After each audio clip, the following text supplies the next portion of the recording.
training partners. Here come your training partners. So smart, so strong, so funny.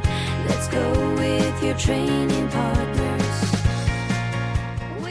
Welcome to Training Partners, where two fitness professionals bring you strong takes held loosely. I'm Weezy Shoemaker, and I'm joined today by Justin McClintock. And today, I don't know what will bring you strong takes on, but I know we will have them. Justin, what's going on in your world? It What's seems the inevitable story? that takes will be had no Yeah. matter what, That's in right. some way, somehow. I always have an opinion. It's okay to have opinions.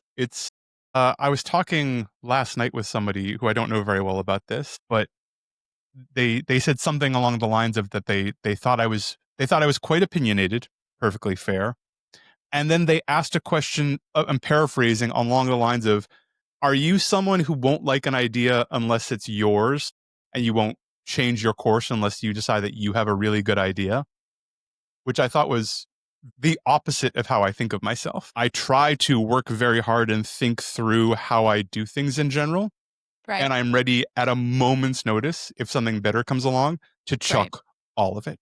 Right. Like, I am open to new information perpetually. mm-hmm. It actually, I remember in undergrad, a directing teacher I had, like learning to direct theater and plays and stuff like that. And because I really liked directing and I thought that might be a career I would have, asking him about preparation and that idea of so many things happen in a rehearsal that are organic and actors bring their creativity. You have these realizations that, oh, I thought I was going to go here. This person just showed me something. We're going in a completely different place. And it could change something subtle. It could mean we need to rewrite a bunch of the play. And his take was, you need to prepare everything. You're going to know when people are going to breathe. You're going to know where they're going to move. You're going to know what the colors are going to be. You need to know all of it. And the moment you walk through that door and kind of open yourself up to other people's input, get ready to light it all on fire. Both things have to be true. Show up armed to the teeth and excited to have all your best ideas destroyed for something better. Yeah, that sounds reasonable. I'm on board with that. It's a fun way to approach big ideas and big creative ideas. Yeah, anything, everything. We're in a good rhythm right now, and also the inside of my ear is really itchy. Sweet. And so I have to take these off and itch my ear, or we're not going to be able to continue. It's fine. Edit it out if you want. I don't care. I'm just going to do some of my famous ad-libs here. Do 5 minutes on city buses. And that's on being neurodivergent. I mean, yes, also, like, a really itchy ear sounds awful. Yeah. I had somebody, so this past weekend I was at the Active Life flagship. Right. In Long I don't Beach. know that we've necessarily talked about this on the podcast yet, but a lot of people who know us know this already. We both have a credential that's called Active Life Professional. It's abbreviated AL-P. It is run by Active Life, the corporation, which has a flagship location, meaning they have a home base. That's their only physical location right now. And occasionally they offer continuing education that you can go there in person for. Yeah, like in-person seminars, workshops, that kind of stuff. Right. And so I did that this weekend, and we both are also somewhat unique in the Active Life landscape in that Active Life talks about us a lot on their social media, and we've commonly been like advertisements of how to do things well. And so I don't know if you experience this, but I experience a lot of pressure to like then be excellent all the time at everything. Right? Like, 100%. wow, you have this perception of me as like, oh my God, that's Weezy who they talk about on social media. And so then I could feel a lot of pressure to be like, hey, I'm really cool and normal and fine. But somebody pulled me aside while we're there and was just like, hey, I just really admire how articulate you are and how intentional you are with your words and how well rehearsed you sound all the time. And without even missing a beat, I was like, thank you, I'm autistic. Yes. I rehearsed this conversation several times and I saw you looking at me. I have a script of things in my brain of what a human would say to Yeah. another human. This is one of them. And I just thought it was really cool that a couple days later, she reached out to me. She reached out to me yesterday to just say, "Hey, thank you so much for sharing that with me because I never would have known." And it Sure. is really cool to hear that you've been able to kind of overcome this big hurdle and present not even just normally, but well. I'm like, Yep. yeah, thank you. I found that to answer your question, yes, I felt enormous pressure, and I felt enormous pressure in, like, the active life ecosystem, talking and interacting with folks like that as someone Right, who's, like, on a bunch of social media ads, and he does right. this and can solve these problems and makes this kind of money and does that kind of stuff. So, also, I really appreciate you coming along because it took a little bit of pressure off me. Like, "Oh, good. Look, the next golden child. Yes, please. Right, Please let her take my place. I would like some right, time off." And it's not easy. I have found it not easy, but I found it sometimes most useful to demonstrate vulnerability and kind of ignore those worries. By right. which I mean, if I'm in a assessing and programming chat with people, to ask a question that I don't know the answer to. Yeah, And as someone who's like, often kind of a little assessing programming ace, that is useful for everyone in the room. First of all, I get to right, answer my question and I get to be a little better. And there is a bit of like, oh, everyone's still learning and everyone's still developing. And I right, always say to people that the people I've met in the world who are truly excellent at what they do are the ones who realize how much they still have to learn and how right, good other people are, and that they are just pretty good relative to some other people, but there's no right, such thing as being the best. And if you stand still, you can't possibly be the best. right. I think I've been the most successful at failing fast. Yeah. I love failing fast. I'm huge. Yeah, Yeah. yeah, It's really important. yeah, Do you want to talk about what we came here to talk about? yeah. I don't know where we're going. Take us there. Do you know the episode title? Well, I should because there's a spreadsheet. I got hurt. Now what? Yes. Are you talking directly to me? Uh, Sort of, kind of. But I think it's a really important topic. So the idea is someone got hurt. What's the next step? And these Mhm. are things we run into all the time. All the I time. hesitated to launch into this topic because it could very easily tangent in 6 different ways. Like, I think there's 6 different hours we could do on things here. So Yeah. I've kind of laid out a little bit of a path and I have kind of an outline, but I'm excited to see where it goes and I'm not stuck to any of this. See earlier discussion, show up prepared, be ready to ditch all of it. Yeah, I think that's great. So if we're thinking about this in terms of where it potentially goes, today's maybe like the course rubric on I got hurt, now what? Yeah. Something Yeah. happened. What are we supposed to do? Yeah. Obviously, this is going to be relatively generalized, but why do it? How do we do it? What's the outcome? All right. I got hurt, now what? Fuck it up. I will fuck it up to the best of my ability. All I can ever aim for. First of all, like, why have this discussion at all? And I thought it would be a good idea because I am frequently seeing people whose their main goal isn't fixing a movement issue or discomfort or things like that. I work with people like that who come and say, just wish my back didn't hurt anymore. I just wish my knee didn't hurt anymore. I just wish my shoulder was stronger. But Mm, most of the time, it's people who quote unquote want to get in shape. And we narrow that down to something meaningful. But it turns out they want to have an active, exciting, fun, energetic, functional life. And there's a thing or things that happen that they find routinely hold them back, sideline them, knock them off course, humble them. It keeps not working, and mm. it kind of gets lumped into, well, I always get hurt. Does that resonate for you? Yeah, totally. And I think it's important to mention that I'm kind of on the opposite end of the candle where most of the people who are coming to me with something has happened or I know I'm in pain, help me with it. Yeah, 100%. I have those people, but I found, and this is mostly personal choice, and I think a little bit of style as well as Mhm. word of mouth recommendation kind of thing, that and I know you do a lot of this too, so I'm not separating us here. But when Yeah. someone, even if someone comes and says, "I just wish my knee didn't hurt anymore," Mhm. when I ask them 6 questions, the answer is, "Oh, I want to be able to run the 5K next Thanksgiving with my family because I Right. feel like a jerk on the sidelines and I feel 15 years older than I am and I feel weak and I feel small." That's what I care about.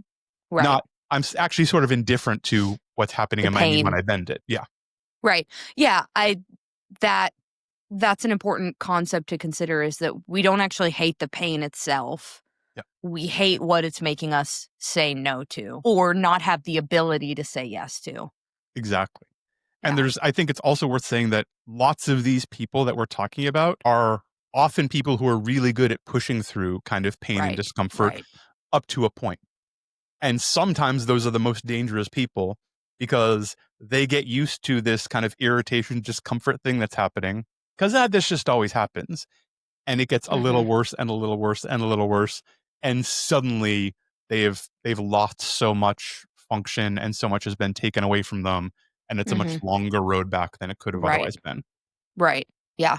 I relate to that immensely. I'm one of those people. Yeah. I mean, I Ditto. think most people who started fitness in a CrossFit type environment can probably identify with that at least a little bit of, yeah, I'm really good at gritting my teeth and just getting through this. Yeah. Because there's also that environment tends to reward pushing through and quote unquote suffering, but it Right. also the nature of that programming and even just kind of the volume of the programming that often comes along with that kind of lifestyle slash fitness approach is you're always a little sore and banged up. So leading into this discussion, so that's the why. This is why we're talking about it at all. What are we talking about? When someone gets hurt, what do we mean? And I'm going to try and not fall way down a rabbit hole here, but I think it's useful to talk about some words, and that's sort of like irritation, pain, or injury. Mhm. Irritation is I feel something. And this could be Mm. anything from, say, my ear feels really weird and I need to take my headphones off. This My now ear's means we injured. can't cut that, which makes me really happy. and, uh, or it could be a very sharp, irritation, discomfort. I rolled my ankle. I dropped Right. something on my hand. It could also just be like, I stand up and like my back feels a little bit weird. And it could be almost anything. It's Mm. a sensation that doesn't feel great. It's sort of anomalous and outside of your, the optimal experience. Right. Pain is the emotional interpretation of that irritation. Right. What does this mean? Exactly. People frequently have a bit of a reaction when I say pain is an emotion. It is Yeah. not invalidating pain. It is your emotional interpretation of an irritation. And the CrossFit, I think, land is a great example for this, where people have a crazy heavy squat day. The next day, that person might be like using the handrail and kind of limping down the stairs because their Right. quads hurt so much and their hamstrings are beat up and their erectors are on fire and they're happy. They're smiling. They Right. they are having a hard time doing a basic function because they're so sore, but they feel like Yeah. they earned Right. it and they know this is leading somewhere good. The Mhm. exact same symptoms in someone who wasn't able to connect it with something positive would be an alarm bell. I woke up and Mm. I'm leaning on the handrail just to get down a set of stairs. What happened? I don't remember getting hit by a car. This is terrible. Yeah, that's a great example. That's a great way to think of it because truly the two people might be exhibiting the exact same presentation of what their body feels like. And the difference is the one believes it has a purpose and the other believes it's an enemy. Well, and the other isn't sure why it's happening. And Right. that Uncertainty. uncertainty part of it is what makes everything scary, unpleasant, painful. Yeah. Yeah. Also worth saying that in my experience, most pain slash injuries happen outside of the gym. It is stuff Hmm. absolutely happens in the gym occasionally, usually dumb Right. accidents. Usually the injuries I see in a gym are, oh, someone dropped a 5 kilogram plate on their toes and now they're in a boot for 6 weeks. Right. It's usually not the big squat going wrong or something like that. Right. It's most of the stuff is outside of the gym. Oh, I walked into a coffee table. I stepped off of a curb funny. I fell off my bike. Those kind of like real life Right. things I happen. sneezed while holding water. Yes. It was hold the sneeze funny or drop my baby, and I made a choice, and now my back feels weird, and I don't know what to do. With this pain being your interpretation of your irritation, which isn't wrong, we also talk about a pain scale. And we generally talk about it being 1 to 10. 1 is, that feels funny. And 10 is you absolutely need to be in the emergency room. We're deeply concerned about you and your well-being. Yeah. Whatever you are thinking right now, you who is listening to this, the listener, or dear watcher, we're also on video. Hi, Dear everyone. reader. Yes, your pain scale is accurate. Now that we've laid out those boundaries, 1 is, that's funny. 10 is, this is a serious, potentially life-threatening emergency. Your pain scale is correct. Everyone's pain scale is different. Especially people who have lived with chronic pain and had multiple injuries. Their pain scale tends to be different and shifted one way or the other. Don't worry about it. Your pain scale is correct. Slight side note, but I wonder if you've had this. I've heard from endless medical professionals at this point that the people who present and say out loud that they have a really high pain tolerance are inevitably the people who can't handle shit. And I find that incredibly funny. Yes. Yes. That is, in my limited experience as a non-medical practitioner, I would believe that is correct. Yeah, 100%.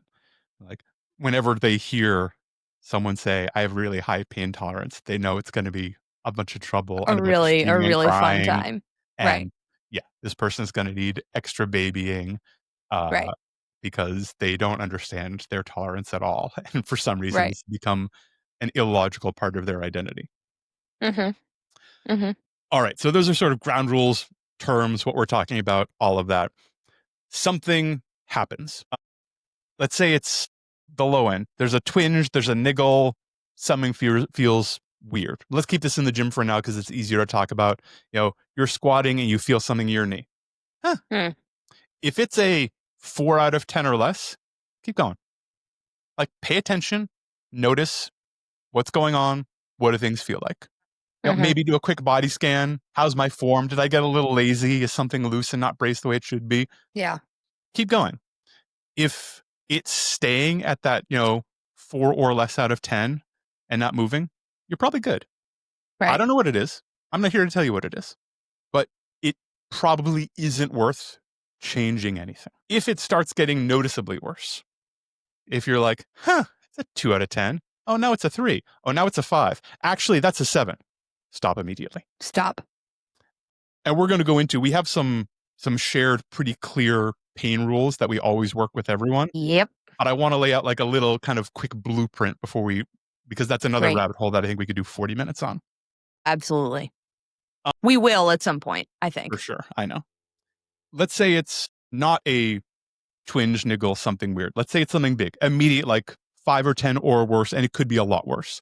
Mhm. A sharp shooting pain, something catastrophic. You broke your ankles, something got dropped on you, Right. something bad happened, obvious bodily issue, and or a return of chronic pain or a bad flare up. Right. These are very different, but I kind of treat them the same. Something happened. It's a 5 out of 10 or worse. Stop that movement immediately. Remove Right. the irritant if you can. So Mhm. if it was squatting this weight and suddenly it hurt, and you put the weight down and it feels better, good. We're not returning to squatting. We're done with Yeah. that movement for that day. Right. I think it's obvious, but I'm going to say out loud, if something catastrophic happened, then you need to deal with it. If you broke your ankle, don't finish your workout, homie. Go get it seen to if Right. something like that happened. But if it's a new, sharp, big, potentially scary pain or a return of a flare up, and these are very similar presentations, but can have kind of different effects on people, Mhm. most important thing is mindset. Yeah. The number one thing we can do is avoid catastrophizing Right. and recognize that all we have right now is a little bit of information and we can get to work, especially for people who have had multiple setbacks, knocked off several times, especially if it's a chronic thing. If they've had, back injuries in the past, if they've had knee injuries in the past, if they've Mhm. had a thing that has been a problem in the past, any presentation of pain or discomfort there the same irritation that would present as a 3 somewhere else in their body is now a Right. 7 or 8. That's right. Because Yeah. it comes with so much fear. I relate to that a tremendous amount. You know this already, but I've had on and off back pain, particularly when I lift really heavy. And it can be so tricky to quiet the mental alarm bells and to keep yourself from absolute panic. And what does this mean? Last time I had a flare up, it lasted for a month.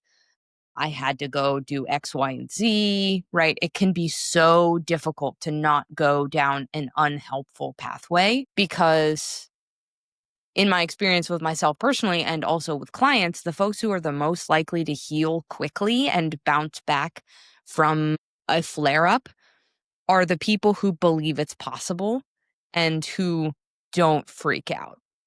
Literally the next thing in my notes. Yeah. And I'm also very aware that saying don't catastrophize, don't spiral, don't think of all the bad things that can happen isn't the most helpful direction because that's the natural place for lots of people to go. Right. We're trying to plant the seed in the back of your brain that after you have that 20 seconds of no, no, no, not again, not again, not again. Right. Wait. All I have is information. There is a way forward. There is a way forward to make regardless of what's happened. Right. If you just severed your spinal cord, there's still a way forward. There's still a way to make progress. All we have is a little bit of information right now. Recognizing it's very tough, especially for people who have had chronic stuff, and that your belief literally will impact how you progress and how well you do. Yeah. So the first best thing you can do for yourself is start convincing yourself that there's a way forward. You can progress out of this. This is not fatal. You're still thinking about it. We need to find the next step forward. Right. I love the concept of ominous positivity. I don't know if you've heard about this. Yes. Like, I will heal. It is inevitable. Mhm. Change will happen. I cannot stop it. Yes. Right. Because I don't really resonate with like, this is a season, like, get out. It doesn't feel good. But healing will come because that is the nature of life. Exactly. And referencing our earlier discussion again, truly every setback is an opportunity. Now, we don't, at point of what we're just describing, oh gosh, I just felt a pain. We don't even know that it's a setback. Right. This could have been a weird one-off that lasts 2 minutes. Right. We honestly don't know what's going on right now. Right. Can I tangent us on this a little bit? Tangent away. So this past weekend in my travels, getting to Active Life Long Beach in Long Beach, New York, not California. Yeah, not the good one. Get out of here. It was perfectly lovely. Come on. I've never been to Long Beach, California, so I can't make an educated Fair statement either way.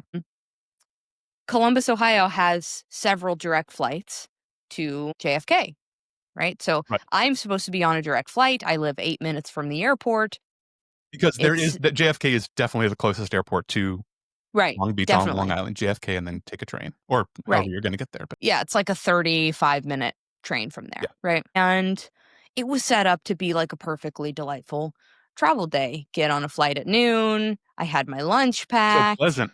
Right there and likely settled in my Airbnb by 2:00? Yeah. Plenty of time to do a little more computer work. And so there I am, sitting at the airport, 10:30 in the morning. Wait, you had your lunch packed. Are you eating lunch on the plane? I will neither confirm nor deny. It's not necessarily a bad thing. But if you're an eat lunch on the plane person, I'm very interested in what you're packing because this is the kind of thing where you can be a bad person. It wasn't tuna. How's that? Good. Solid. Yeah. And so I'm sitting there and I'm Just really early because okay. No, I'm not going to answer the question. I'm going to glaze right over the question. All right. Very well. So you're sitting there getting ready to eat your lunch on a plane. Right. And somebody comes over the loudspeaker and announces that our plane has been canceled. Not delayed. Just canceled. Just canceled. Outright. No reason. Just this plane will not be arriving. Goodbye. What plane? What plane? The plane that has never nor will never be. So I'm sitting there with roughly 150 other people who are supposed to fly direct to JFK, and I don't have really good cell service, and it takes me a long while to get rebooked onto a new flight that then does not leave until 5 p.m. and has a stopover in Atlanta, Sure. right? You flying So, Delta by any chance? yeah. Yeah. Yeah. So, okay, fine. This is my best option. I will still be in Long Beach by about 9 o'clock. I'm going to have to really hustle in Atlanta to make this connection, but I feel confident in my ability to run through an airport. It's fine. Mhm. Flash forward, get to Atlanta, and about 10 minutes after deplaning, everybody's collective flash flood warning alarm goes off. And Just that it like starts. beep, beep on Right. the plane. No, we had deplaned, Okay. but then you're in the terminal and you just hear like echoes of like 5,000 phones going off. right. And you could see the hail through the windows, right? Mhm. So, long story long, I ended up sitting right there in Atlanta for about 6 hours. And then it becomes a concern of, will my flight crew time out? Like, are they going to run out of safe opportunity to Yeah. get on, to get in air, right? Are they going to be permitted for that? And then because our plane was already on the ground at the time of the hailstorm, it had to be inspected by the Mhm. mechanic who had 70 other planes to also clear. And our pilot was like, hey, I don't know where we are in the queue. I don't know if we're going to make it. We'll just do our best to keep you updated as things are rolling. But Yeah. because it's weather, hey, if I were to make the decision to tap out and get the first flight of the morning tomorrow and book a hotel, all of that's going to be on my dime because they've done everything that they can because it's not a mechanical failure. It's an act Right. of God, right? Yeah. There were so many people around me who were clearly devastated, like having deep emotional, like catatonic responses Mhm. to what has happened. And I'm just over in the corner eating my sour Scandinavian swimmers and like, Yeah. um, The adventure to the point, continues. right, to the point that some people, like, at one point, somebody got up and moved. Like, didn't get up to go to the bathroom or get a cup of coffee, but, like, got up and Yeah. sat down somewhere else. Been successfully And unnerved. right, I did not get to my Airbnb until almost 4:30 in the morning on the day of the Oof, my seminar, goof. right? But I am confident, absolutely certain, like, would bet my house on it, that my demeanor through the whole process made it much easier on my body. If I would have been like, no, I'm not gonna get a good night's sleep, it would have been so much worse. Yeah. Like, okay, well, like, we'll get there. It's fine. Or we won't, and we'll fly home. Um, which there was one flight out of ATL to Columbus that night that then also they came on the loudspeaker, were like, that one's canceled. And I lost it. It was just cackling. Wah, wah. So in that one of one experience, like there were people around me who were very clearly miserable. Yeah. And I don't know necessarily that being positive made it any better, but being miserable sure would make it worse. Yeah. I think that's, first of all, thank you. That's a super fun story. I knew you got delayed. I didn't realize you didn't get in until 4:30 in the morning. Yeah, it Which was gross. also means you're on the LIRR at 3 o'clock in the morning, which is a whole No, different actually, experience. I did take an Uber Okay. because the next LIRR wouldn't have been Oh, until yeah, it's not till, right, yeah. 4:08. Yeah, you I missed the would last have train, right, I would have had to just like camp out at the air train station for Yeah. an hour and a half. which Like, is kind of no. a desolate, weird place. Yeah, I'm not doing that. If it can be avoided, do not camp out at the air train station. I'll Right. say that. I'd rather camp out at Penn Station. But yes, like your belief will literally affect how things feel, how you interpret it, how well you bounce back, how well you manage all of this stress. It is a real thing. This isn't hippy dippy nonsense. It is Right. proven over and over again. So actively working on putting yourself in a really good mindset, in a positive mindset, an opportunity mindset, a growth mindset, whatever you want to call it, is really important. Now, we need to assess what's going on. Is this a thing that happened? For example, if you felt a sharp pain, stopped, followed our directions, moved on, the rest of the day was fine, came back the next day, did a similar movement, it was fine. Great. That was weird. Make a note, move on with your life. Right. If it persists, if we try it again, you're like, nope, that's still a 5 out of 10. That feels terrible. I don't know what happened. Or maybe you do know what happened. See, fell off your bike, twist your ankle, something happened. Right. Now we're in our, what we generally call, I generally call my acute protocol. And that is for the next 7 to 10 days, try not to piss it off.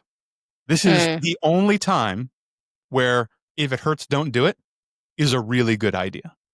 Right. In that kind of immediate aftershock period. Yep, like under 2 weeks.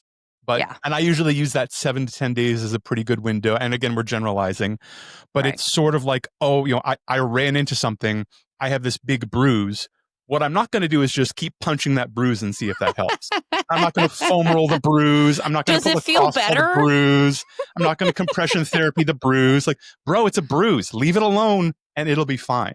You're not going to red light the bruise? I'm not going to red light the bruise. I'm not going to get the bruise its own tiny cold plunge. I'm not going to rice. I'm not going to rest, ice, compression, elevate the bruise. Don't do that. It doesn't work. Don't piss it off for 10 days. Combined with, if it feels good, do it. And if it feels good for this issue. And this is where it goes into like, oh, does heat feel good on it? Great, do heat. Oh, does ice feel good on it? Great, do ice. Oh, does elevating it feel great? Yes. Do all of those things, but we're trying not to irritate it. We're trying to just let it heal on its own over a week or 2. Right. We're not going to try to lacrosse ball smash. No. You laugh, but I've seen it so many times. Oh, I felt this awful pain, so I'm foam rolling it. Wait, Why? It sounds like you possibly really strained or even tore something, and I can't diagnose that. I don't know it, but that's what it sounds like. Why would you put a bunch of additional pressure on it? Right. Because foam rolling equals work out better. the soreness. Yeah. If it feels good, do it. Heat, ice, etc. All that, like, great. None of those have been proven to really be better than other things in general, and that's okay. Right. If it feels good, rock and roll. It's important to say this doesn't mean you're bedridden for 10 days. If I'm doing a thing and my right shoulder hurts a lot and I go through a little assessment, say, yep, no, something really happened with my right shoulder. I still have a left shoulder. I have 2 legs. I can do all of these other things. I'm just not going to do anything that hurts with my right shoulder. Right. There's also some really fascinating research to suggest that when we have sustained a injury, right? Like, for example, my husband ruptured his Achilles a year ago, and some of the stuff that he was doing very soon after the injury was loading the other leg in the same way. Weird unilateral stuff. This is so interesting. Weird unilateral stuff, because there is a crossover effect that we don't fully understand when we're training either slings, which are the fundamental patterns of movement that happen in our body, or the same musculature on the other side of the body can actually have positive healing effects on the side of the body that has an opportunity or an injury. Even so far as, I don't know that he necessarily did this, but tricking our brains by putting a mirror somewhere and looking down and seeing like, oh yeah, 2 legs, got it, working both. Fascinating stuff. Yeah. Right. It's been proven again and again that this actually works. It works better than not doing it. Working your left shoulder will strengthen your right shoulder. Right. And not a trained researcher, not behind these studies, but the overarching why is like, we're not sure. It works. Yeah. And who cares? Like, I don't know. I'm not that, like, why does any of this stuff work? I know there's people who care. I'm sorry. The components can be interesting, but I've always been really results oriented, which is what a lot of this is. This is very practical advice. Right. Don't get too bogged down in the why behind it. Do the things that work and have been proven to work over and over and over again. This will move you in the right direction. Right. So let's say we get through the 7 to 10, maybe 14 days. Things aren't remarkably better. Maybe a little bit, but it's slow. We're still at a 5 out of 10, 6 out of 10. Things are no good. Now we're shifting into sort of post-acute protocol. This is something we really have to pay attention to. And I will often, I think it might be worth saying, as someone who has a pretty decent background in working with injuries and pain and stuff like that, I frequently have clients come to me and say, hey, this just happened. I felt this strain. I felt this. Tell me what assessments you need. Tell me what we need to do. And I'll say, I'll see you in 2 weeks. Right. We're not going to, because it would be easy for me to show off and do a bunch of assessments and collect a bunch of data. But if we could just wait 10 days and this will resolve itself, I would much rather do that. And we can spend our time doing everything but that one issue. And then we're knocked barely off track for 10 days and right back where we were, rather than taking a branching path, which is a whole different thing. Right. But now we're talking about 14 days out, things aren't better. We're taking a little bit of a branching path. This is assess and test. And of course, we strongly suggest finding a professional you can work with who can tell you what assessments, what tests to look at. There's some basic stuff we could tell people to do, but without knowing what injury or issue, et cetera, we're talking about, it's very hard to say, this is what you should look at. In general, we're interested in what makes it feel better, what makes it feel worse, what ranges of motion can we go through with comfort or discomfort, and sort of, are there any imbalances going on we hadn't caught earlier? And that could be flexibility, mobility, strength imbalances, things that are radically different from one side of the body to the other. Motor control, all those types of things. I'm glad you brought that up, because that is the most important to me as we're kind of considering next steps is, okay, what does this look like on the side or part of the body that is giving you noise versus on the side that is not affected if we're dealing with a unilateral thing, right? What's our baseline on a leg that doesn't feel uncomfortable? And then what's the other one doing? And we'll go ahead. Thank you. Because often, don't laugh. It's also your show. It's 49% your show. Whoa. Whoa. That was just for that expression. Wow, the outrage. Unbelievable. Welcome to Training Partners, where one fitness professional brings you strong takes and the other one's an asshole to his co-host. I happen to own 51% of the shares. I don't even remember what I was saying. It's gone. We'll get back to it. No, we were talking about looking at how one side of the body, the noisy side of the body, is moving or doing something versus the other side. Yes. So there's no kind of hard and fast, let me look at ChatGPT for, hey, my left side hurts. What do I need to do about it? Because it's so unique in how things present. I have an even split of clients who the side that is noisier is actually the side with more range and more strength and has been doing the job of the other side for a while.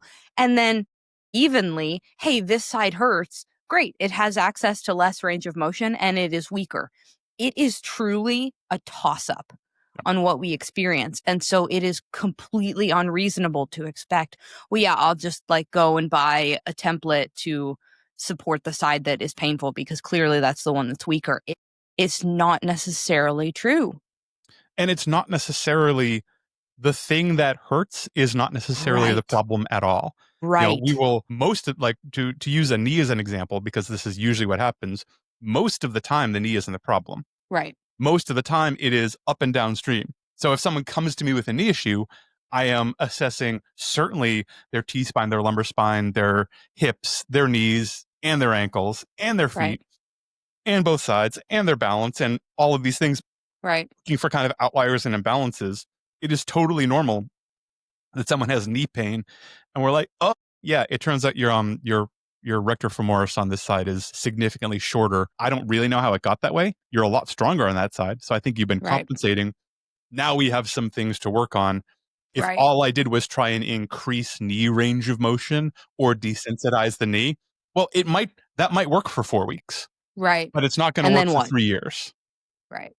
And that's the kind of thing where people do shorter term fixes and they get bounced off and they don't work. Right. Dr. Sean, who is the founder of Active Life and Active Life Professional, likes to use a phrase, the long way is the short way. Yeah. Right. Which is usually true. If I'm embarking on a shortcut, it's probably not going to work. And I'm going to waste 3 or 4 months and I'm going to make things a little worse. And then I'm going to go on the route that I probably should have taken in the first place. And it's now going to take longer because I've perhaps created more damage in the process. Yeah. Yep. The long way is the shortcut. That's almost always true. Yeah. And sadly, that works for pretty much everything. It works for nutrition and recovery and getting stronger and starting being a better business. spouse and all this stuff. Like, Right. the long way is actually the shortcut. Right. I think now is the time where we need to at least briefly talk about pain rules, because we've determined that there's an issue. We've assessed, we've created some things, given some sort of general ideas of what assessments might look like. Now we're starting on a program that is at least partially addressing these issues. Right. We are chasing this left shoulder. We're chasing this right knee. We're chasing this sore lower back. We're after. We have 4 kind of hard and fast rules that are really important. These are triply important for my remote people. Because if I'm not in front of you and I can't ask those questions and make adjustments, yes, it's why we talk about it. This is one of the few pieces of education I send to absolutely everyone who works with me. Yeah. There's lots of education people get. I usually pick and choose what people get based on what they need. This is, everybody gets this. Hard and fast across the board. Yeah. Rule number 1, the irritation, call it pain if you like, goes above 4 out of 10, something's wrong. Yeah. While we're working, we should never be above a 4 out of 10. Right. The other side of that coin is if it's a 4 out of 10 or lower, we're still good. This is still a green light. This is pain and discomfort is part of adaptation, is part of changing things, is part of getting better. See that earlier example of the guy hobbling down the stairs because he did a bunch of squats? He probably got a lot stronger, but he's having some discomfort now. This will not be a discomfort-free process. Right. That's okay. Yeah. That's part of it. We're expecting it. Honestly, we're looking for it. If we're never feeling any discomfort, either something's going wrong or I did a bad job somewhere along this path. Either I didn't check in well enough that it was still an issue, or I didn't assess something I should have. Right. Second rule, as we're doing any movement, as we move, that irritation should stay the same or diminish. It should not be getting worse. It should not get louder. Yes. So we definitely don't want to be at a 2. Oh, now it's a 3. Oh, now it's a 4. Oh, now it's a 4.9. Okay, I barely got through it. That's still no good. Right. Third movement. When the movement stops, the irritation stops. Yes. I generally put a timeline on this. I'm usually like, 90 seconds or so. Right. So if I'm squatting and that knee is a 4 out of 10 and it's staying at a 4 out of 10, and Justin said if it doesn't get worse, I'm okay. And this feels weird, but I'm doing it. And I put it down, I still feel it. And 60 seconds later, it goes away. Yeah, that's a green light. Yeah. If I put it down and I'm waiting for it to go away and it's been 5 minutes and it's still a 4 out of 10, that's a problem. Fourth rule is the irritation also isn't going up post-exercise. So it stayed a 4 out of 10 while we were doing it. It went away as soon as I put the bar down. But the next day, or even the day after the next day, kind of 40 hours later, now it's a 9 out of 10. That's a problem. Right. Now, all of these problems are generally small adjustments. The first 3, which all have to do with while we're doing the movement, while we're doing it, it doesn't go above a 4. It isn't increasing while we're doing it, and it diminishes or disappears after we stop. If those happen, my general rule is we stop that movement for that day. Yeah. It doesn't mean we're never squatting again. It doesn't even mean we're not squatting tomorrow. But that is our limit. We've hit our capacity on this. Walk away. We're now we're potentially veering into the more harm than good territory, and I never want to spend any time there. Right. If you haven't listened to our episode about load versus capacity yet, this would be a great time to pause this one and go listen to that, because what we're talking about right here is a classic load versus capacity issue where somebody's bucket of water is full and it's now overflowing, and that overflow feels like discomfort. That doesn't mean that they're going to be out of squatting for the entire rest of the cycle. It just means we're done squatting today. Yeah, exactly. And these rules are really important because there will be some discomfort in this process. Right. And some of those people we discussed earlier, especially once we explain that this won't be comfortable may just push through, may start having that weird positive feedback loop of, oh, well, it hurts more and more. I must be doing better and better work. And there's a point that's true for a little bit, but then that diverges into maybe not being true. I can't guarantee that you're doing harm, but the risk goes up high enough that we shouldn't spend any time there anymore. Those are hard and fast rules during any part of this program, whatever the program looks like that you're doing for this. Another really important part of kind of creating this program, approaching this program, is setting benchmarks, especially if it's a big giant goal, especially if it's, I was doing a great job and my squats are going up and up and up, and now my lower back really hurts and I feel like I can't squat at all. I'm never going to get back to squatting 400 pounds. Squatting 400 pounds is a fine goal. That can't be the only goal. And coaches are really good at this. Well, you're really good at this. I'm okay at this, at breaking down, reverse engineering what that could be. Okay, so someone who is in the situation where, because of the feelings they're feeling in their lower back and the feelings they're feeling about their lower back, feels like they can't squat at all. 2 weeks ago, they were able to squat 400 pounds. What would it look like for this person to return to squatting 400 pounds?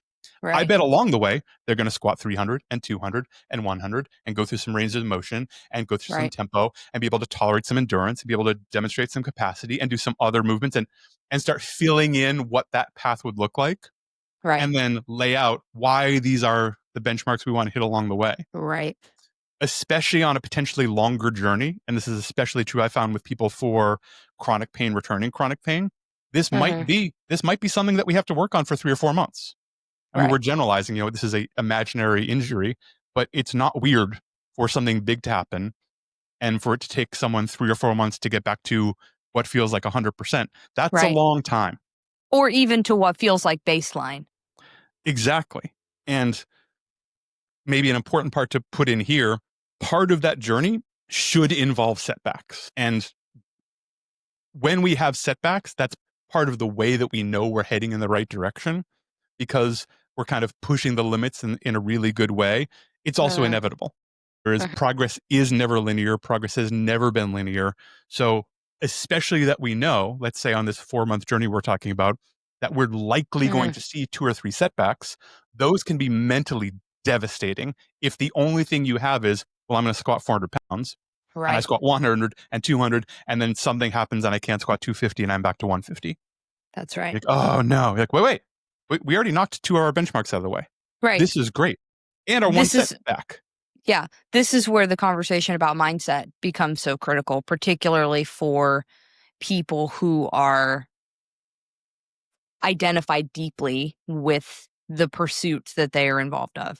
Yeah, completely. And sometimes, especially for people who are really dedicated to whatever that pursuit is, who love the lifting or the running or the movement, or it's part of an athletic competition, I can't play rugby anymore, I can't do whatever, is breaking apart the thing they love into component parts that we can work on and having those be part of the benchmark. Right? I'm not going to let you run that 5K in 4 months until you can demonstrate hopping on one leg.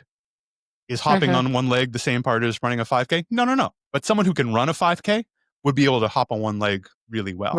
So being able to break apart, like, what would someone who was able to do this and come back from this and return to this state be able to do? What are the kind of things they would be able to do and demonstrate? Now we can really populate our board with all of the stuff we're going to work on and all of the things that would be successes and wins that are part of our forward progress. And it's much easier to see progress in this way, as opposed to if it's only I run the 5K or nothing, or I squat 400 pounds or nothing. That can be a debilitating way to approach a goal. Totally. It's just demoralizing because you will encounter setbacks. There's just no question about it. I think this is a useful time to talk about injury prevention, as it were, because the coolest thing for people is to not have to deal with this. It would be way cooler to just never get hurt and never have these setbacks or flare-ups or issues or any of that happen. I'm interested to see where you go with this, because I hate the term injury prevention. So let's go. That's why I used it, because it's impossible. There is no such thing as injury prevention. We can reduce the likelihood of injury, which is just increasing your odds or decreasing your odds, depending on how you want to look at it, but making it less likely that something that is an irritant becomes a real injury. Right. So if you are a strong, capable, active, functional person, stepping off the curb wrong might be like, I didn't feel great. Oh no, I'm okay. If you're not, that could be something that knocks you off your progress for 3 to 4 months easily, depending on how you Right. roll your ankle. And that requires being strong and capable and paying attention to all these things, especially if this is something that interests you, reducing your likelihood of injury. I strongly suggest you regularly kind of reassess where you're at. Ideally, work with professional and outside eye to assess where you're at. Right. It can be easy for people, especially the people who think of themselves as fairly fit, to kind of not pay attention to lots of things. They haven't looked at how their ankle dorsiflexes, maybe ever, certainly in a couple of Right. years. They don't actually know how their shoulders and arms move in relation to one another. They don't actually know like how their T-spine twists. Right. And we're not trying to lock people in a cage. We're not trying to tell you can't do any of the fun things you're already doing, but just a regular kind of check up, check in on how are things? Is there anything sticking up? Any little kind of like yellow flags trying to wave at me, saying I should spend, maybe a couple of minutes a few times a week working on something to Right. reduce the likelihood of injury is a really good idea. Agreed. 100%. We chase resilience, not injury prevention. I wish there was such a thing as injury prevention, or I kind of don't love the term prehab either. I understand it.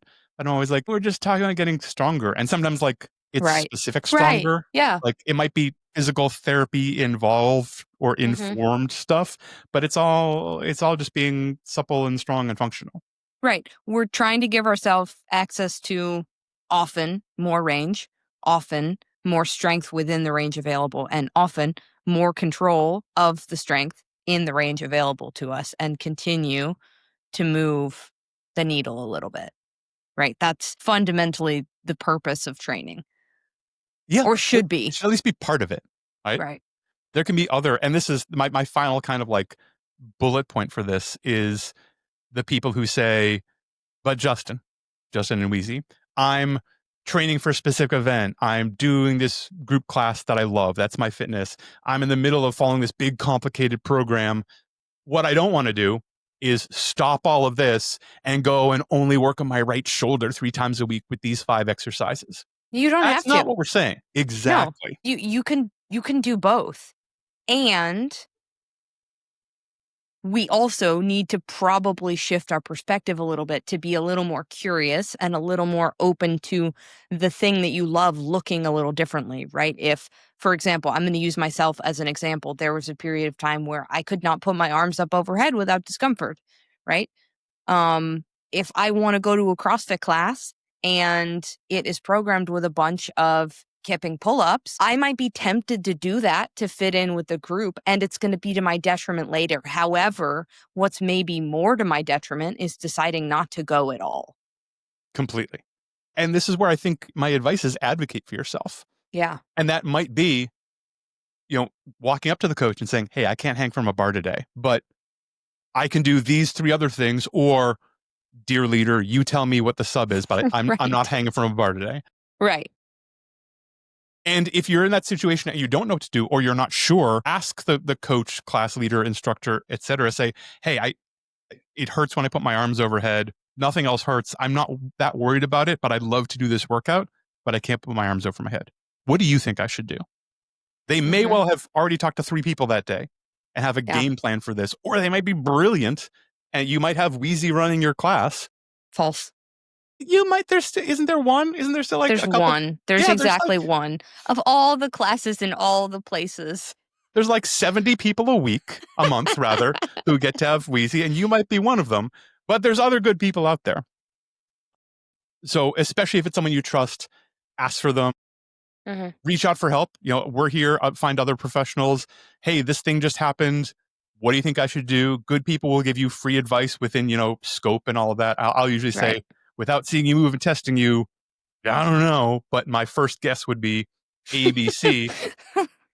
There's also, and I think this is important to talk about, for the people who are committed to a thing, if you are a person who's like, I got I have something that I would consider an injury, and my national competition is in 3 weeks. What are we going to do? I will have a frank discussion about trade-offs here. And it might be, Right. I understand this is really important to you. This is a thing you've been working toward for potentially a couple of years. This is a big, giant deal. There's a way to maybe try and still do this. You won't be at 100%. Right. There's a way to do this.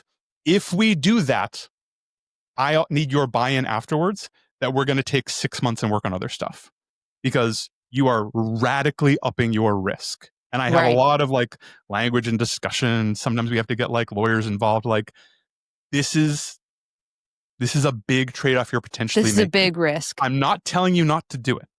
I Right. get it. And high-end athletics, big deals are big deals. Athletes sacrifice all kinds of things in the short, medium, and long term to excel at competition. It's important that you understand, if we keep smashing this joint in a way that it doesn't like for another 3.5 weeks, it might take us 8 months to come back instead of 2 months to come back. Right.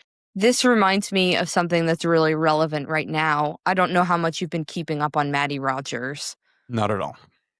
Great. I mean, I know who Maddie is, but Yeah. So Maddie Rogers, very high level Olympic weightlifter, has a very large event coming up soon. I couldn't tell you what it is. I just know that it's a big deal to Yes. her and to weightlifting. And recently she had a small stroke. Right. And has she's announced not an old person. Right. She's not an old person. She's younger than I am, and I'm basically still in the crib. Yeah. And she announced over the last couple of days that she is still planning on competing in a few weeks. And I just can't imagine the conversations between she and her coach. Hopefully they got some legal involved. Hopefully they got doctors involved, because certainly a fitness professional on their own is not qualified to say like, oh yeah, it was just a stroke. We can just compete at the highest level of Olympic weightlifting in a few weeks. It's fine. But acknowledging this is possible, and I will support you if you decide to go down this pathway. And I need your explicit understanding and consent of what this might mean after. Yeah. And this isn't true for every case. Right. I've certainly had people say, hey, do you think I can still run that race? And I say, absolutely not. Yeah. I don't think, and that's a case where if the answer is, I'm not sure you're going to be able to walk up the stairs in 2 weeks, why would I say you could run a race in 3 weeks? That would be ridiculous. Right. But it's the borderline people where, this thing happened with my lower back and I'm doing this powerlifting competition and my back has never hurt while I'm lifting and it feels okay, but we're getting all of these symptoms. That's when we have to have a really clear discussion, even about how the next 3 weeks are. And it might be, well, we can try, but if this presents or this presents, I'm pulling the ripcord. And I understand if that means you pull the ripcord working with me. Because that's, as a coach, that's always a risk. It's a risk I'm basically indifferent to. But if you say, this is too dangerous, I don't feel good anymore, I don't feel ethical, I can't do it, that athlete, member, client, whatever, may well say, great, you're fired. Can I give someone some money to call themselves my coach and do things? Yeah, someone will step up, someone will take your money. Someone will do it. They might be trash. Yes, there's someone whose ethics are at least slightly different than mine, or maybe they have a wildly different skill set. Who knows? But I think that's important to put in there. It's not the usual, but there are some, I put it at the end because I think not addressing stuff in general comes with some nasty trade-offs. Even if you're someone who this keeps happening and you're just kind of ignoring it and letting it go away, the likelihood that you're staying at the same level when you come back and feel good is unlikely. You're probably dropping in a little bit of function and a little bit of capability and a little bit of capacity. Things are getting gradually worse. It is worth your while to attack it and go after it in a meaningful way, especially if it's been a repeated problem. No notes. Exceptional. Good advice. Thought that was an important discussion to have. I'm glad it felt like the kind of discussion that could have accidentally turned into a 3.5 hour epic. I'm glad it didn't, because I have to pee a little. Just a little? I mean, some. Sure. Not 0. If 0 is I don't have to pee at all and 10 is I'm already peeing, I'm like a 4. 4 to 10. Okay, so you're still within our rules. Still within the That's pain okay. rules. You're allowed to keep podcasting, Yeah. but we should probably take a short break. Okay. I mean, you tell me. It's your. It's I my assume situation. that's where we were going. I mean, I don't have a very long segment. Okay. You forget that I've just been on a plane. I'm exceptional at not peeing. Yes. No, it just introduced like a whole new level of tension to what's going on. Yeah, you have to be exceptional and expedient at this segment. Yes, this somehow feels like Chekhov's bladder. Like it's gonna go off. We're just not really sure when, but there's tension has been introduced to the proceedings. Okay, for our segment. Yes. Are you ready? I don't know what it is, so I can say I hope. You're going to have 3 options. 2 of the options are the names of a CrossFit gym. God. And 1 is the name of a city without a CrossFit gym. Okay. I think I understand. Right. So, like, imagine if I said Mayhem.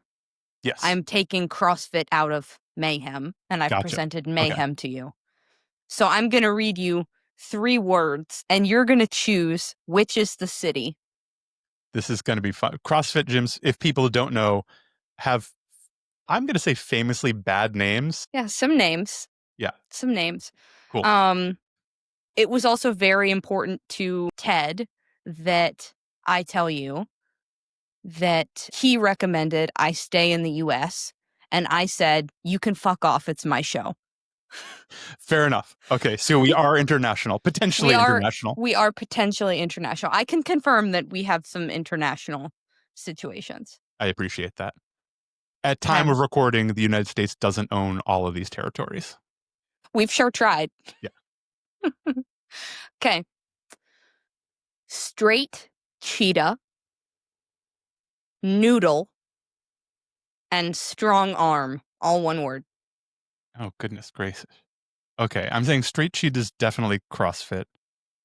So I'm thinking noodle or strong arm. Noodle or strong arm. I'm going to say strong arm. Well, noodle. Why would anyone name a gym noodle? That has so many negative connotations. Unless it's like I'm saying noodle is not the CrossFit gym. You are correct. Noodle is not the CrossFit gym. Noodle is a city in Texas. Oh, phew. Incredible. But that does mean that we have CrossFit Straight Cheetah and CrossFit Strong Arm. Strong arm I get. Straight cheetah is like, okay, so but it's one word. Strong arm. It's absurd. Yes. All right. Number 2. Spawn Hollow, Future, and Raw War. Oh, God. Okay, Raw War is a gym I don't want to go to. It was Future and can you say the other one again? Hollow. Spawn Hollow. Spawn Hollow sounds like a place, but lots of CrossFit gyms are also named after places. Right. Future sounds more gymmy. See earlier discussion, Texas has a bunch of weird places in it. Boy, I'm going to say Spawn Hollow is not a CrossFit gym. That is 2 for 2. Incredible. Phew. Spawn Hollow is a city in New York. Huh? I have no idea. Mm-hmm. I like Sleepy Hollow. I get it. Right. Spawn Hollow. The Hollow of Spawn. Right. Moira, Reek, and Infected. Okay. What? Would you spell Reek for me? R-E-E-K. Okay. So like smelling, not like overpowering, laying waste to things. Correct. Okay. So I'm saying Infected is a gym that I definitely don't want to go to. Saying it was, maybe it's near the CDC or something. Moira sounds like a place. Reek could definitely be a place. Feel like one of these is a CrossFit gym named after a place and the other is just a place. So who doesn't have a place? Moira could also be a nice person. I like Moira. I'm going to say Reek is not a CrossFit gym. Incredible. That's 3 for 3. Phew. Okay. Number 4. CrossFit Infected? CrossFit Infected. Yeah. Mastodon. I wonder if they're still open. If they've been open for more than 5 years. They were still on the CrossFit map. That's where I got Amazing. this. I typed in words that I thought were funny, and sometimes something came up. I would like to see that search list also. Yeah.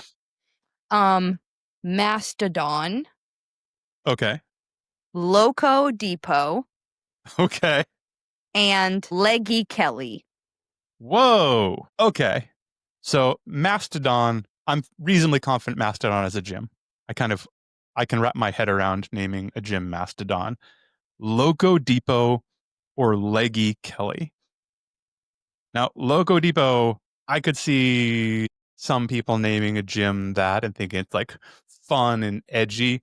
Leggy Kelly sounds like that feels like a weird town name that has like some probably mythical but slightly blue story behind it, where like a woman lured 20 sailors into a town and they just had so much fun.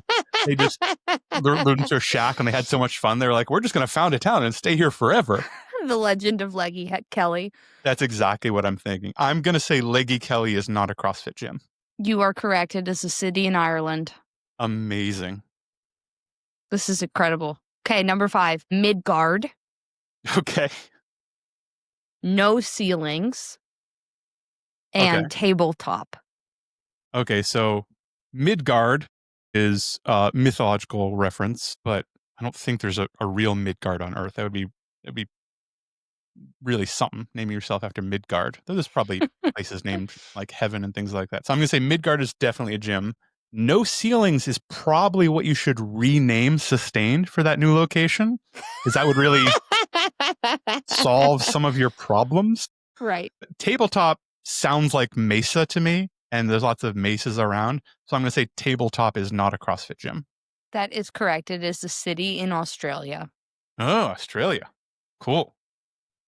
All right, onward. Stoops, Okay. Table Rock, Mm-hmm. and Mallard. Mallard, like the duck? Mallard, like the duck. Yes. Stoops. My goodness. Stoops sounds like someone who left their venture fund job to open a CrossFit gym and did it in Brooklyn and don't actually understand culture, but named the gym CrossFit Stoops because they're like, it's like Brooklyn-y stuff, right, guys? And they definitely have 4 cold plunges and only 1 squat rack. It was Table Rock and Mallard. That's correct. Table Rock definitely sounds like a place. Mallard could be a gym. Now I'm rethinking Stoops, but it's such a good name. They're all terrible candidates for both. Yes. Okay. I'm going to stick with it. I'm going to say Table Rock is not a CrossFit gym. This is your first incorrect answer. Oh, was it Stoops? It was Stoops. Oh, Stoops is a city in Kentucky. I got too hung up on my own joke. Yeah. I liked it too much. Committed to the bit. That's okay. Good commitment. You have 2 more. Okay, I'm in. Zenith, Dinkelberg, and Wild. Dinkelberg is not a CrossFit gym. Final answer. You're correct. It's a city in Germany. Beautiful, though. Okay, last one. Dry Prong. Like Dry Prong? Prong. Dry Prong. Cayenne, like the pepper, and Noise. Ooh. Okay. Dry Prong, Cayenne, or Noise. I'm going to say Noise is a gym, because that's like a name that a CrossFit person would be like, this is a good name for a gym. As they get we're going to bring the noise from neighbors to turn their volume down and stop dropping barbells and ruining other buildings and things like that. Cayenne or Dry Prong is such a terrible name. I wonder if it means something somewhere else. Cayenne is like kind of it's a little bit of a boring name that someone would be like, oh, this is like interesting, but people know what it is. I'm going to say Dry Prong is not a CrossFit gym. It is a trick. They're all CrossFit gyms. What? Dry Prong? Yeah. CrossFit Dry Prong. Do you have any information on what the background of, because that sounds painful. They should hang out with CrossFit Infected, because I feel like Dry Prong is just a straight shot to Infected. I have no further information, but we'll be sure to look that up and put it nowhere because we don't want to get sued. No. And if you own these CrossFit gyms, I'm sure you're wonderful. And I don't own a gym, and that's fine. But CrossFit gyms have funny names, and that's just the way it is. That's true.